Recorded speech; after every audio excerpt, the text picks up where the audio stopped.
Indoor greens and outdoor scenes design your space, let your garden dreams glide. Personal touch with our garden design, free sessions to blend within your budget line. From tiny seeds to trees so grand, every leaf and bird, it's all at hand. Hello, hello plant, welcome to the show, where every flower tells a story. Watch them grow. Hello, hello plant, in every shade and hue, for every heart and every hand, we've got something for you. Now everybody, let's say hello, hello, hello, hello, hello, hello, hello, hello. Hello, hello plant, welcome to the show, where every flower tells a story. Watch them grow. Hello, hello plant, and every shade and hue, for every heart and every hand, we've got something for you, just for you.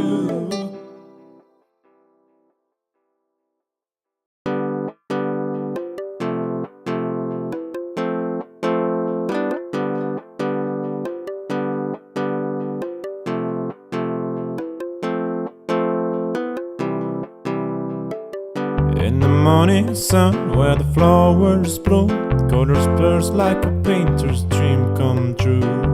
Roses red and violets blue, every petal whispers something new. From tiny seeds to trees so grand, every leaf and bird, it's all at hand. Hello, hello plant, welcome to the show, where every flower tells a story. Watch them grow. Hello, hello plant, in every shade and hue, for every heart and every hand, we've got something for you. Indoor greens and outdoor scenes design your space, let your garden dreams glide. Personal touch with our garden design, free sessions to blend within your budget line. From tiny seeds to trees so grand, every leaf and bird, it's all at hand.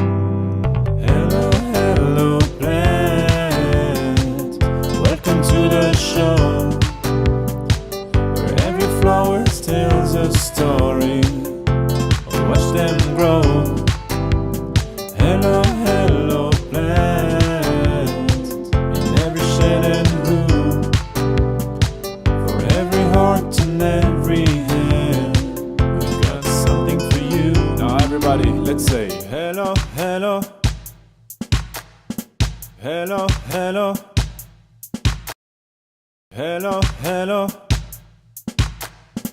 hello, hello. Hello, hello plant, welcome to the show, where every flower tells a story. Watch them grow. Hello, hello plant, and every shade and hue, for every heart and every hand, we've got something for you, just for you.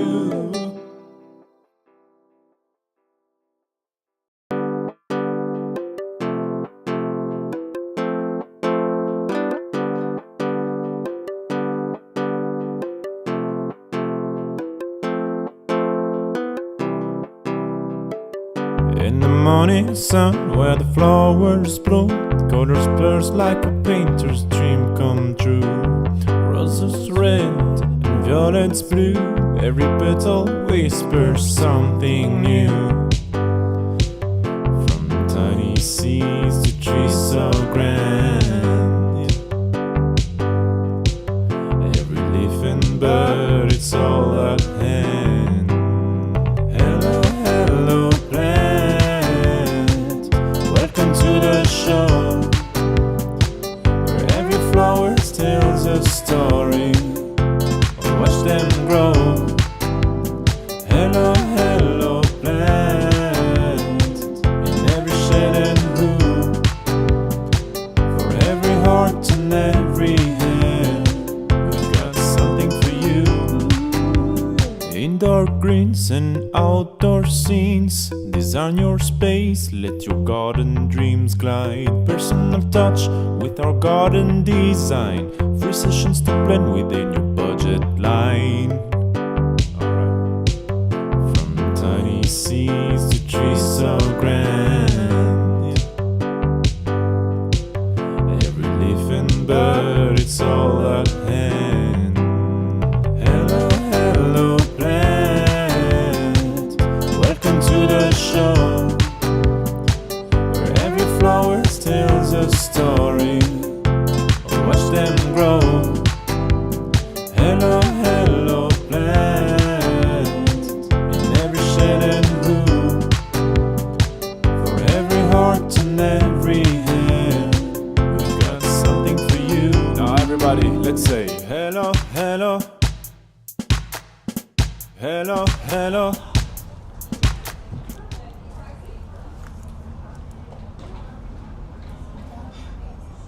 Hello, hello.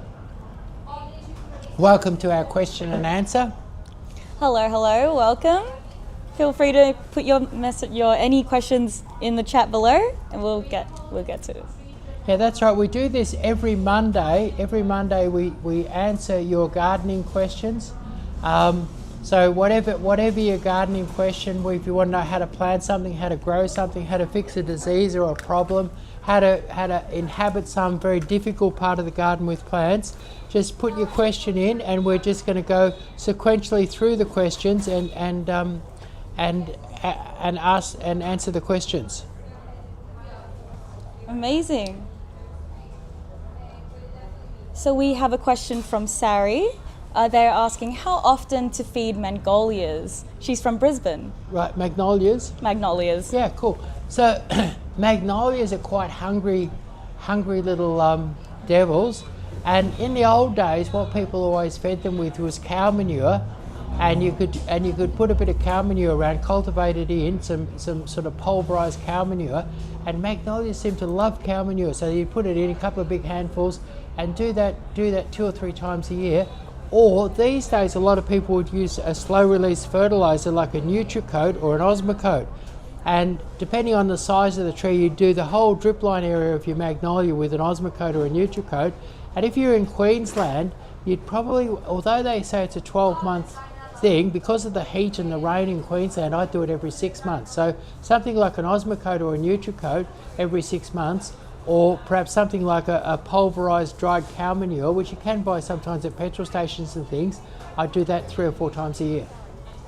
Amazing. Thanks for that, Chris.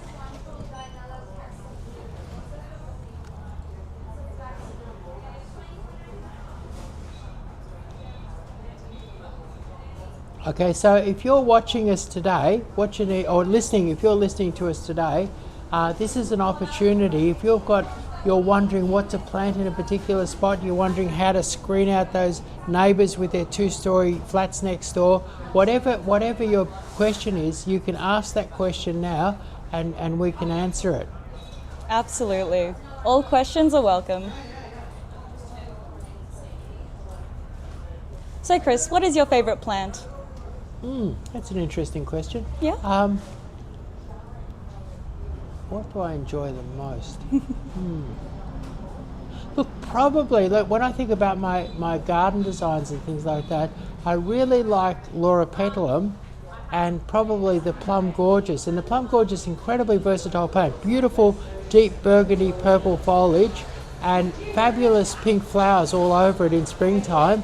and you can let it grow natural. You can shape it. You can trim the top off it and use it as a ground cover, or you can cut it into a nice ball or even a pyramidal shape. Absolutely, plum gorgeous, beautiful. So someone's just saying they grow their vegetables in pots. Do you have any recommendations for growing them in pots? Well, the main thing is to probably grow several in a pot, and grow them in a good sized pot with perhaps some compost mixed through your potting mix. And one of the ideas that you can do is, say a tomato is a fairly slow growing vegetable, and lettuces are really quick. So what you could do, say you did a big pot and you put a couple of tomatoes in the middle, what I'd be inclined to do is put a few lettuces around the outside. So your faster, quicker vegetables, you can plant them in the pot, and then you'd eat your lettuces before your tomatoes fruited. So basically you can do like 2 stages in the one pot and get a lot out of that pot. And I'd use a bit of natural compost, maybe a little bit of lime in with your potting mix. Perfect. They're also just looking to grow it in seedlings. Do you have any suggestions of what seedlings are best to grow in the pots? Right now, it's the time of year you could plant onion seedlings. You could plant. It's not too late to do lettuces, but it's really a time now for your broccoli, and that'd be great to grow in a pot. Your broccoli and your cabbages and your sprouts, those sort of cabbagey type. All those cabbagey type ones, good to put in now. Also, any of your greens like silver beet, spinach, not too late to put a bit of coriander in. And the other thing, in summertime, your rocket's one of the handiest things to have, because it gives you a bit of green whenever you want it, a bit of fresh green for your salad. And if you plant rocket now, what's good about rocket in the cooler months is it lasts a long time, whereas in summer it goes to seed very, very quickly. So rocket would be another good thing to plant now. Incredible. It would be very, very exciting to see your vegetables grow. Alrighty, so we have a question here from Daniel. He wants to know, what are some easy to maintain indoor plants that would look spectacular? Right, okay. Can you get someone to stop wheeling that thing around, please? Right, indoor plants that are really, really easy. If I think about in my house, we've got a lady palm there that's about 12 years old, and it was a scrappy little one that should have been thrown away, so we took it home from the nursery and planted it, and it's now a beautiful big lady palm, and we don't really look after it that well, and so lady palm, incredibly easy to keep looking good. And then the other thing, right next door to us here, we've got, actually I'll grab one of these, we've got the mother-in-law's tongue. Oh, yep, these ones are very, very hardy. And I remember very good one. Yeah, I bought one for my mum and she had it right at the entrance of the house for about, can we see that there? Let's see that on the screen. Wow. Yeah, there's your, oh gee. Amazing. That's your, now, and we've got one of those in our house now, and it takes so little care. It seems to be the more you neglect them, if you water them too often, they rot off. So ours, we'd be lucky to water it every 3 or 4 weeks. We don't really do anything much with it, and it's a beautiful plant. So that would be it. So lady palm, mother-in-law's tongue is another one, and then let me see what else. The other one is a what do you call it? A umbrella tree. An umbrella tree seems to be able to grow in the house and last forever, and they're a nice, good, tall kind of one. So an umbrella tree would be another really, really easy one. Absolutely. The other thing would be your spider grass, which is that stripy grass. And a lot of people, there was a lot of it around in the 70s, and a lot of people sort of got sick of it. But there's a new variety out that has the silver stripes on the outside, and it has these long arches coming out with little babies forming on the bottom, and they're so easy to grow. They're so easy to grow that my grandson, who's only 6, has started a little nursery on their front doorstep, and he's propagated the little grasses himself, and is wanting to sell them back into our nursery. So there you are. So they're so so lovely. easy. They're so easy to grow. A 6-year-old can propagate them and get them going, and that's your spider grass. And we've got that new variety here in the nursery now, which has longer, more hanging, and you can grow it as a hanging basket. Or I went to a restaurant down the peninsula, and they had kind of low sort of stool type little table things, and they had it up there, and then they had beautiful lots of babies cascading right down to the ground. So it can be really, really nice, and that so easy. My 6-year-old grandson can grow them. Beautiful. So those 3 plants, they're perfect for beginner friendly. So if you're getting new to plants, absolutely invest in those ones. Alrighty, so we have another message. So we have someone has a balcony that faces west, and they would like to plant some plants underneath the balcony. Their footings are there. It would need to be around in low water and tolerate westerly afternoon, but not too tall. Okay, that could be a spot because that hot westerly sun late in the day in summer is really going to cook the plants down there. And there's so many nice colourful succulents around. There's sort of ground covery succulents, and there's lots of succulents that, you know, sort of little rosettes and things like that and chalk sticks and all that sort of thing. I think you could make in that spot there, you could make a really interesting mix of succulents, and they don't need that much water that often. So succulents would be easy to do in that westerly kind of position.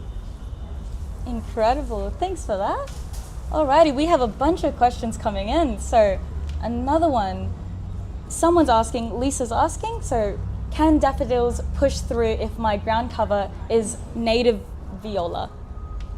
Definitely. It's a great idea to have some sort of a ground cover that's not too ferocious above your daffodils, because daffodils die down in January and February, and then they don't shoot again till sometime in August. So that's a long period to just have a dead round bit of garden. So and something like a native violet's sort of soft and not too hard for your daffodils to shoot up through. Perfect.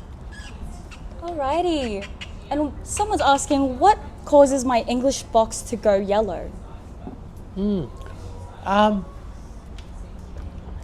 I wonder if your English box is in a pot. If English box, there's a couple of things that'll turn English box off colour, and one thing is often people put English boxes around concrete, and the water runs off the concrete, and so in rainy periods, the water around the edge of the water running off the concrete is much greater than what normally falls as rain, and you can get this really wet area on the edge of the concrete. And lots of people grow English box on the edge of the concrete, so many times I've seen the roots damaged and wet feet occur, and the English box turn brown and yellow and eventually die when they've got wet feet. But also, say in a pot, for instance, English box, if they haven't got adequate calcium, and it can happen sometimes in a garden bed, if an English box hasn't got adequate calcium, it can't process nitrogen, and then when it can't process nitrogen, it turns sort of yellowy, sort of a yellowy, pale, greeny colour that sort of looks yuck.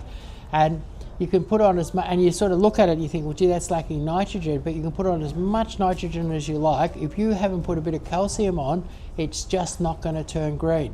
So basically, so wet feet, and then we've just had one of our driest periods from Christmas through to autumn, one of our driest periods ever. Extreme dryness could cause yellow, so it's either extreme dryness, it's wet feet, and wet feet often occurs where you've had wet feet in winter and spring, and then the roots are damaged, but the box still look okay, and then summer comes, and because the roots are damaged, it can't suck up enough water, and then the box will turn yellow. So really, there's a variety of reasons, and it could be lack of calcium, it could be wet feet, or real dryness, and they're the likely ones. And normally what I would do is I'd ask a person, when did the problem occur? If the problem occurred just at the end of spring and beginning of summer, it's probably wet feet. If it occurred sort of in the middle to late summer, it's probably dryness. And if they're in a pot or a very hungry sort of a garden bed, it's probably the lack of lime. For sure. So have a look about what's happening with your English box. If there's any signs of any of these, then definitely those are the suggestions to go with. Alrighty, we have Marsha over here asking, do we have the catmint pajamas plant? Catmint, Yep, the cat's pajamas, the catmint. cat's pajamas. Yep. No, I haven't even. We might Google that and have a look. You might Google that and have a look at cat's pajamas and show it to me. It might be something that we've got but under another name, so we'll have a look at that. Absolutely. Sounds interesting, cat's pajamas though. Yeah, we do have a wide range of catmint, but we'll definitely have a look at this one. Amazing. So Gunther, do you have any plants that would thrive in no natural light? In no sunlight, you can. So where you've got no direct sunlight, but you've just got shade. So you're on the south side of a building, or you're under a bit of a roof, or something like that. We've got lots of plants. There's things like the one of the best, without going to a mushroom. Like mushrooms are great with no light, but without going to a mushroom, you'd go to an aspidistra. Would take really very little light. Things like your native violets are excellent with no light. Clivia, with no direct sunlight, no worries. Chinese star jasmine, ground cover or wall cover, great with no direct sunlight, just pure shade all the time. Things like dichondra, and you could do a silver dichondra or a green dichondra, and then amazingly, English box doesn't need. I remember when I was young, now the Channel 10 building, but back then it was called the Jack Chair building. I remember driving past there doing a delivery, and I might have been about 18 or 19. And I saw that they'd planted along that Channel 10 building on the south side. They'd planted a big row of English box, and because it's such a tall building, the sun was never ever going to shine there. And you know, that same English box, and it's like 40 or 50 years later, is still looking good. And I was completely wrong. I thought you couldn't grow it without sun, and you can certainly 40, 50 years on the Channel 10 building, it's still looking good. On the Toorak Road side there in the southerly planting. So really English box is very good, and then your mondo grasses and your liriobes all thrive with no direct sun. So that's a whole raft of plants, but you wouldn't grow them in a dark room. They basically live off the sort of the indirect light that comes indirectly from the sun. So they're able to process just a minute amount of sun and get by. Amazing. Alrighty, so Mackenzie's having a problem with scales. They're asking, do you have any tips on the snow gum eucalyptus trees? Sorry. So they've tried white oil, but it keeps coming back. Yeah, we've got a what you want a systemic spray. A systemic spray kills. It breaks the cycle. I'm not sure what we've got one here, and I can't remember the name of it offhand. You use it. What was originally known as Confidor is now called Confidant or something like that. I can't remember the exact name that we've got here for sale, but basically it's a systemic spray. What happens, you spray it on the plant sucks it up, and it circulates through the plant, and anything biting or eating that plant for a month will die. And what that does is that where your white oil might kill the plants that are there, the scales that are there today, then new ones hatch when the white oil's gone, but basically Confidant or Confidor or any of those systemic type sprays that you put it on, and then 3 weeks later you put it on again, and that would give you about 7 weeks where it would kill it, and that 7 weeks you could completely break the cycle of those scales. And I'm just wondering if someone could go over the spray thing and just get a couple of different sprays, and I'll show you the right one. I can't remember the name offhand. So if you went over and got a couple of different packets of spray, the insecticide, just get someone to help you over there. Yeah. And I'll tell you the exact one that's cat's pajamas, catmint. Oh right, I haven't seen that one before. I wonder which one that is.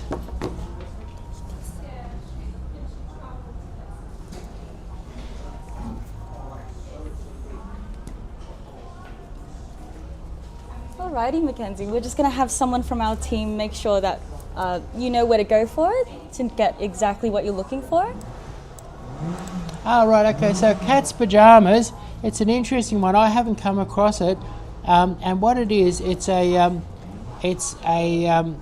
catmint, that has flowers all up and down the stems, and it looks beautiful. I'll have to get it in. I'll work to get. I'll look up and make sure we've got that one in Australia, and I'll work to get it in stock because it looks tighter and neater and more flowery than any other catmint I've ever seen. And what we'll do is we'll report next week on whether, or you can send us an email and I'll give you a price and availability on the cat's pajamas, and I'll work at putting them in stock because they look fabulous. It looks like the catmint to have.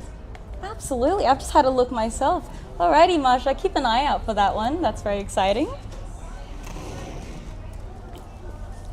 Alrighty, so we have a question here from Daniel. Do you have any trees with grafting done on them? Yeah, lots of trees that we sell are grafted, and what happens, nurserymen sit in their sheds in the winter when it's cold and miserable, and they graft things like moss white silver birches. They just get an ordinary silver birch and graft on the moss white, which is a brighter, whiter trunk, and many of the fruit trees, a lot of the weeping trees that we sell are all grafted as well.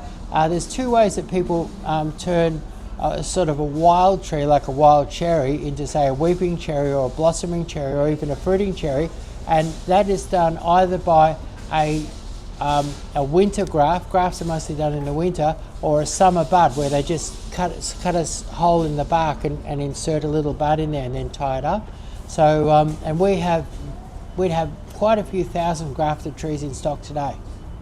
Amazing. We have a large range of these, so feel free to come into our nursery if you would like to have a look. Alrighty, we have just a comment from Tracy. She's saying, "Hi Chris, just popping in to say that we appreciate all your info so much every week." Okay, thanks a lot, Tracy. I enjoy doing it for you. Amazing. Thank you so much for your kind words, Tracy. Question from Lisa. What other flowers are strong enough to push through ground like the native viola? So she wants some other suggestions. Of plants that you could use? Yeah. Okay. I reckon convolvulus would be good. I think you'd find that convolvulus is not too thick and bushy, and they could come up through that quite easily. You need things that are fairly...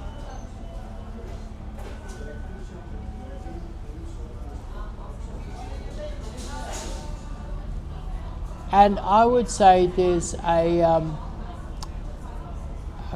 another thing that we've got is a thing called Creeping Jenny, which is a lovely golden spreader that would be very easy to push through. So two other ones would be your Creeping Jenny and your convolvulus, and convolvulus comes with either a blue flower or a white flower. So blue or white convolvulus or Creeping Jenny would be very good. Amazing, and these are also very popular varieties as well, so feel free to have a look into those as well. Okay, so from Jasmine, she wants to know, how often do I water marigolds? In summer, you can do them in really hot weather. You might do them every day, when you have one of those crazy heat waves. And then apart from that, for the rest of summer, it will be 2 or 3 times a day, 2 or 3 times a week. And this time of year, you really wouldn't need to water more than once a week. So you really, there's an enormous variation in our evaporation rate. And I would say that right now, water is evaporating out of the ground at about 1/3 of the speed, or even 1/4 of the speed that it would have been evaporating in the hottest days in January. For sure. And she's also wondering, do you have any tips to make them flower more? Yeah, there's an interesting thing. When you first plant the little seedlings, you can use a high nitrogen liquid fertilizer on them, and they grow like crazy. And then once you've achieved the plant that nice little bushy plant that you want, your high nitrogen fertilizer doesn't encourage flowering. And there's one on the market. We don't sell it here, but you can get it in a Bunnings or a lot of different places. And it's Miracle Grow. Now Miracle Grow was really designed for American gardeners, and they love their annuals because they have their terribly cold winters, and then they fill up their garden with annuals and enjoy that through spring and summer. And what the Americans do is that they start off using a high nitrogen liquid fertilizer.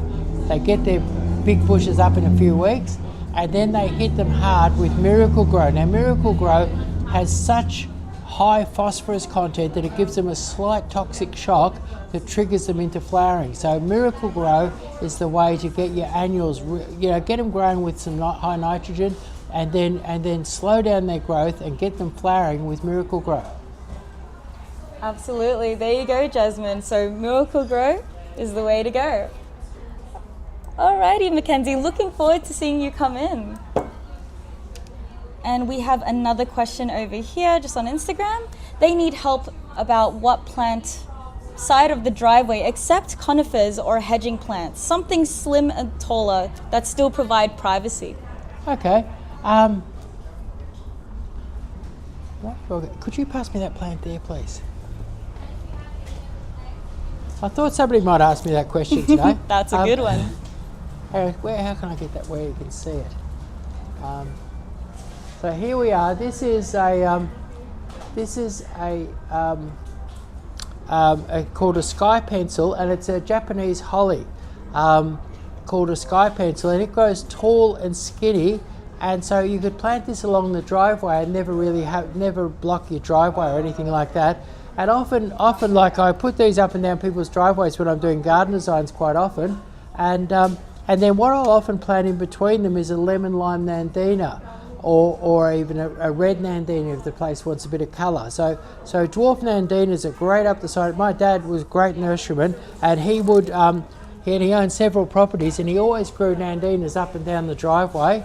And they're a lovely bushy plant. You drop the groceries on them, or the kids can stomp on them as they get out of the car, and they just bend over and pop back up again. And then your sky pencil doesn't grow as tall or as fat as any of the pencil pines, stays a lot neater and trimmer, and is great for going up the driveway, and it has lots of other landscape applications as well. So that is a sky pencil, which is a type of Japanese holly. Amazing. So keep an eye out for the sky pencil. I reckon that would be absolutely perfect for your garden. Alrighty, from Wenj Kai, when does the Santolina flower? So they've never had one that's flowered, so it only gets morning sun. Do you have any suggestions? The Santolina, what I've noticed about the Santolina is it flowers when it wants to. So like I've got a big batch of them growing in the nursery, and they haven't got a sign of any flowers. I think they're most encouraged by the weather. I've seen them flowering at all different times, but I think your strongest chance is sort of in springtime. And I was just talking about Miracle Grow. If my Santolina wasn't flowering and I wanted it to flower, they do have Santolina is very unusual. Like, most people would tell you that lavender flowers are blue or purple or mauve or something like that, and these days there's some modern ones that are white or pink, but Santolina is really, really interesting. It's a lavender, but it has a yellow flower. It has bright silver foliage. It has a yellow flower. It's a lovely round bushy lavender, very, very fast growing, very easy to grow it almost anywhere. It's a real desert plant. It hardly needs any water, and it has these beautiful little yellow button type flowers on it, which are really, really nice. So that's just Santolina, and if my Santolina wasn't flowering, I'd start doing a regular liquid feed with some Miracle Grow, and I know that would trigger the flowering. I've never seen anything that Miracle Grow couldn't encourage to flower. Perfect. Thanks for that. So keep an eye out for the Miracle Grow Wenji. Oh, Wenj Kai. And just a message from Lisa. She's thanking you for sharing your wisdom. Right. Thanks, Lisa. Thanks for appreciating it. Amazing. And we just have a list just for for Mackenzie. You had the scales issue. So these are some great recommendations. Alrighty.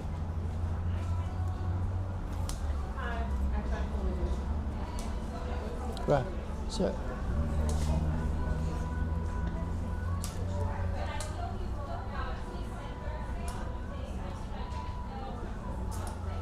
what were you asking? What are you asking me? Yeah. Did you go get those sprays? Yeah.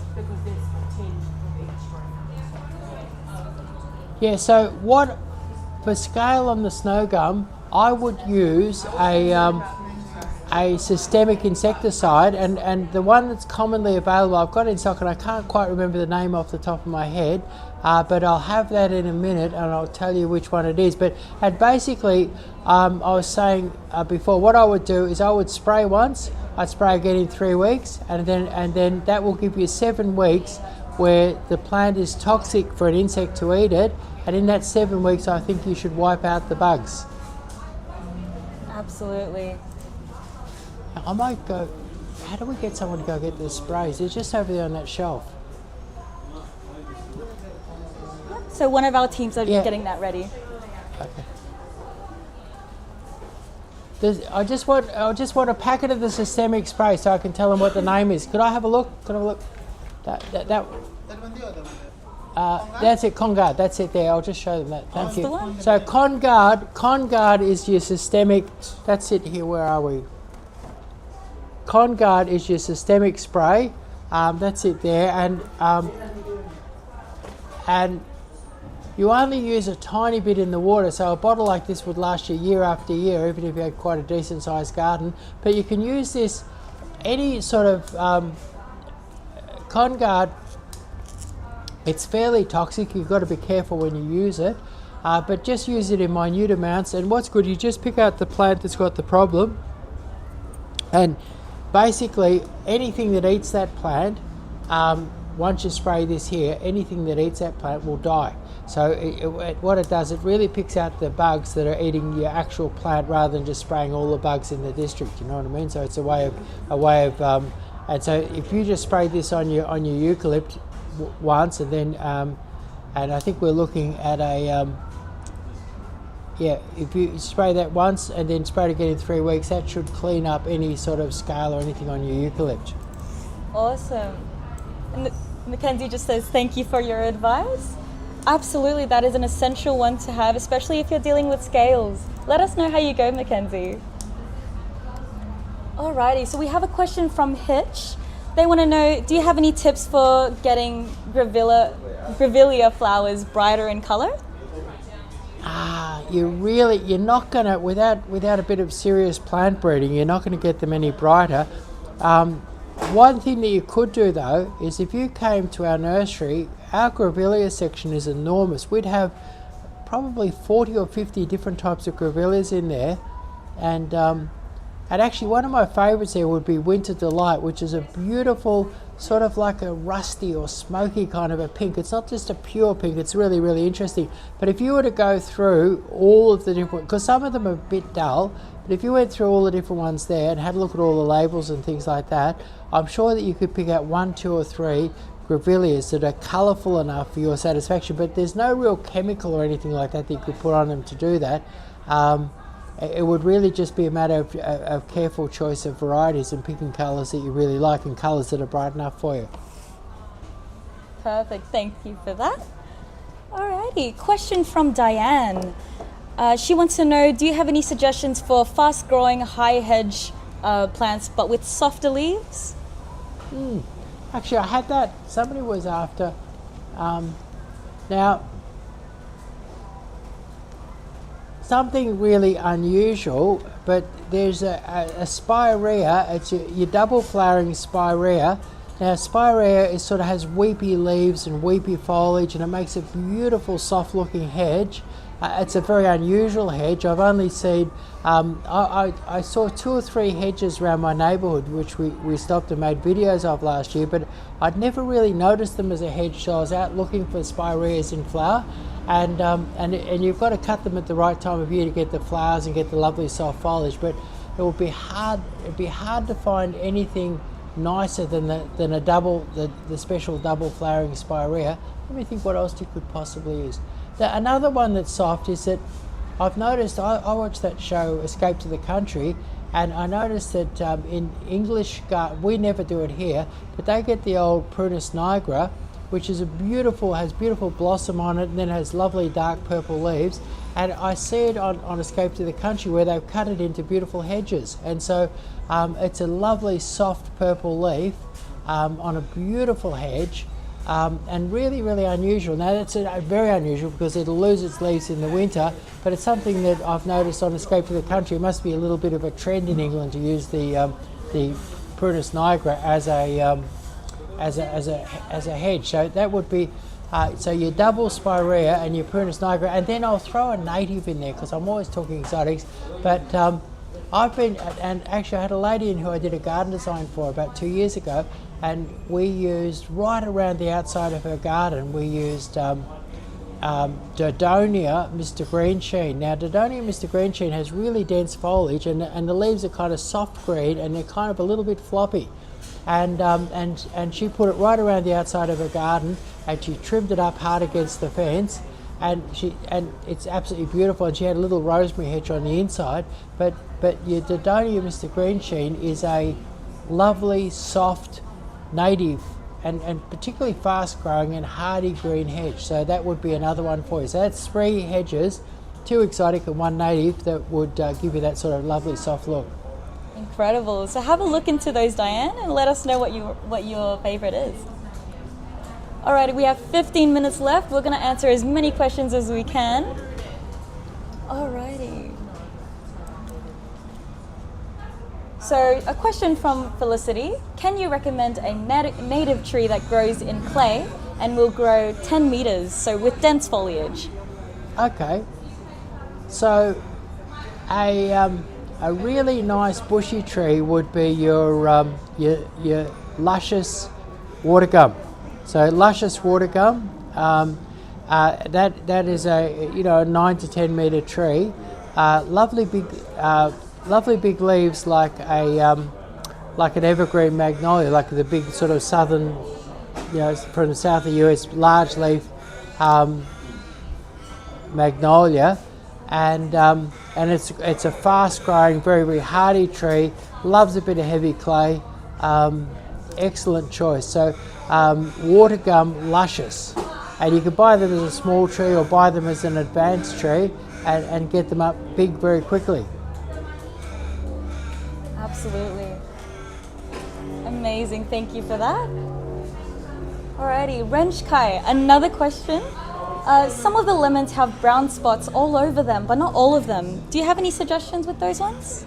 I think that if you were to put some lime around your what I'm talking about really is building up the health and vitality of your lemon tree. So I'd put a good dose of dolomite lime around the tree, and I would use some fertilizer like some Osmocote, a bit of compost, a bit of natural compost that you've generated yourself, and get it growing, get it stronger. It's probably a fungal problem, so I'd get it growing stronger. Like humans tend to get sick when they don't have all the right food or the right rest or the right something, and the same with your citrus. So if you could build it up with a bit more strength, like compost, Osmocote, a bit of dolomite lime, all of those things would, and then next year you should have a stronger tree with less chance of getting a bit of fungal disease. Incredible. Thanks for that. Hopefully that helps, Wenchko. Oh, she also wants to know, when are you opening up in Sydney? Actually, we'd like to. We do Melbourne and most of Victoria with 6 vans, and when we get a bit more organised, I'd like to do Sydney, but not actually make it sort of do Sydney from here. With like we at the moment we service Shepparton and we service Bendigo and Ballarat and Traralgon, with lots of towns with our vans, and it is my intention in the future. I'd be interested in people's comments on service. Sydney doesn't have as good a plant range as we do in Victoria, and they have higher prices. And so what I'd like to do is service Sydney by not putting a nursery there, because real estate's so damn expensive up there that you could deliver a better service with the vans like we do with other Victorian cities. So that is the plan for the future. Absolutely. But just as a reminder, wherever you are in Australia, please feel free to give us an order. We always serve you. No worries at all. Alrighty. Question on here.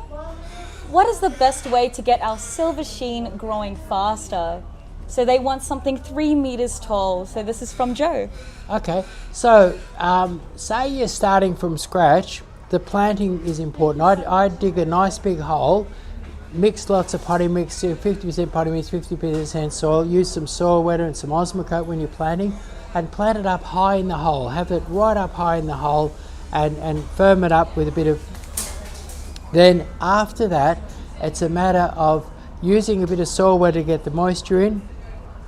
And also another little tip I just thought of is that what Pittosporums hate is they hate root disturbance. And so when you're planting them, you do never ever tease the roots. You wet them before you plant them, and you lift them out and you put them in the hole, plant them high in the hole, lots of loose soil all around, use soil wetter and Osmocote to get them going. And then once established, don't have grass or weeds right up against the base. Keep them cultivated around the base, hoe or chip or something like that around the base, and have mulch, but don't have grass or weeds around the base. So keep them clean around the base. Fertilise them regularly. Put a good dose of Osmocote on them every 6 months, and give them really good regular deep waterings. And use, rather than just give them a little squirt with one of those little spray guns that people have on their thing, use something like a socket hose and put it on nice and low and use it for quite a while and give them they love a good deep drink. So a regular good deep drink, regular Osmocote, no grass or weeds, once established, should get them growing very quickly. And I think that if you're not getting 1.5 meters a year, you're not giving them enough fertilizer, you're not giving them enough water, you've got too much grass or weeds around them, or you didn't plant them properly in the first place. Absolutely. It is absolutely essential to plant these perfectly. And once they're happy, they'll grow very, very tall. So I hope that helps, Joe. Alrighty, another question on YouTube over here. Any plans for getting rid of cats in our garden bed? They seem to be using it as a toilet. This is from Lisa in Coburg. Welcome, Lisa. There's not many plans for getting rid of cats. We do know there's a thing called catnip, and what happens, you plant catnip and they'll come for miles and have orgies in your garden. That's catnip, but that's sort of the reverse of what you want. In terms of getting rid of cats, I don't really know. We might look it up and see if there is anything on the internet, but you might have a look now and see if there's anything, and we could come back to that. But I'm not aware of any plans for getting rid of cats. They seem to be able to get along with pretty much any sort of plant, and they love it when you put a bit of catnip in your garden. Absolutely. They are very, very curious little ones. But probably give it a shot with catnip. Maybe that will help it out. No, catnip's the reverse. I was joking. Catnip's what bring the cats. Hopefully they will only go to the catnip. That's probably our best hopes, but we are looking into this. Maybe what you could do is secretly plant some catnip up the road and they'll all converge up the road somewhere. Yeah, you could have a little group of cats just around the catnip and your plants will be safe. Yeah. So you could perhaps use catnip in reverse. There you go.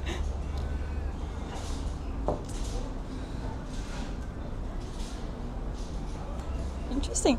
Did you know there's a plant called the scaredy cat? No. Yeah, interesting. We're looking into this right now.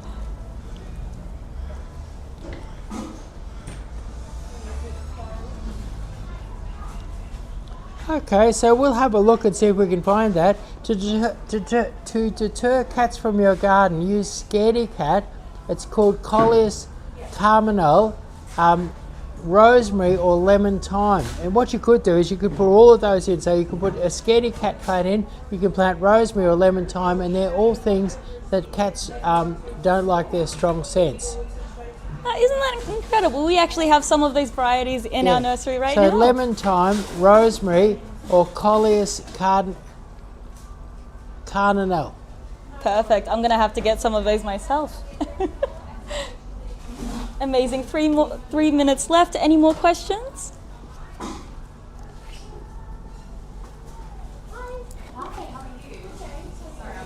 Okay. So winter is coming.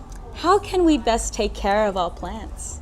Well, actually, just as a sort of a very general thing, right now, what most plants are doing is their growth is slowing as they're approaching winter on the top, and under the ground their roots are growing. And now is actually a really good time for planting, because if you plant something right now, the soil's still warm, the roots will still grow, and then that plant will boom away in springtime. So now's a good time for planting. But in terms of having a great garden next spring, summer, the best thing you could do now is fertilise, and if there's something you want to chop back hard, leave it till springtime, because if you chop all the leaves, let's say you had an English box that had become too big and you chop all the leaves off now, it sits there for the whole winter unable to replace those leaves, and it can't replace them until springtime, so it's not able to suck up the sun's energy, and it becomes, you know, miserable and weak. So major pruning should be left until spring. These are general rules, but major pruning left to spring or late winter. And right now is a time for fertilising. It's also a time where we've had a very, very long dry period. It's one of the longest, driest periods that I can remember. And so a lot of trees are suffering, a lot of trees and bushes are suffering from being dry right down deep under the ground. They've sucked up all the moisture. So now's the time where you could use a bit of soil wetter and give your garden a really good deep soak. And then there's nothing like putting on a bit of fertiliser at the same time, and that good deep soak taking those nutrients down deep into the ground. So pull back on pruning and chopping things, and use fertiliser and soil wetter and deep watering. Amazing. So a little goes a long way this winter. Yeah. Alrighty, last question. Thanks for all your questions today, guys. So this is from Reg Brighton. What is the best fruiting plant to grow in Melbourne? Best fruiting plant? That's right. That's an interesting. Melbourne is a place where there's many fruits that you can grow, but recently I had a lady come for a garden design, and she wanted to grow fruit in her front yard, and a lot of fruit trees are unattractive, and I thought about it, and I thought a persimmon is an amazing fruit tree. It has beautiful blossom in spring, it has lovely summer foliage, has the most amazing autumn colour, and in that beautiful autumn colour you have these large orange fruit hanging amongst the beautiful autumn leaves, and so very, very aesthetic. And then I mean, a persimmon fruit for a dessert in autumn or early winter is just wonderful. So I think, and persimmons are quite expensive to buy, so I think that probably one of the best to consider would be a persimmon, because it's very, very pretty, and it's really, really nice to eat. So a persimmon, and they do really well in Melbourne too. For sure, Reg. That is an essential one to get in all of your gardens. It's absolutely beautiful. And Punk Gardener, that's a really cool name, asked, where are you located? We are located in 1477 Sydney Road in Campbellfield. So if you're nearby, please feel free to drop by. Yeah, and you know, people come to our nursery from all over Victoria, because we're probably one of the best stocked plant nurseries in Victoria.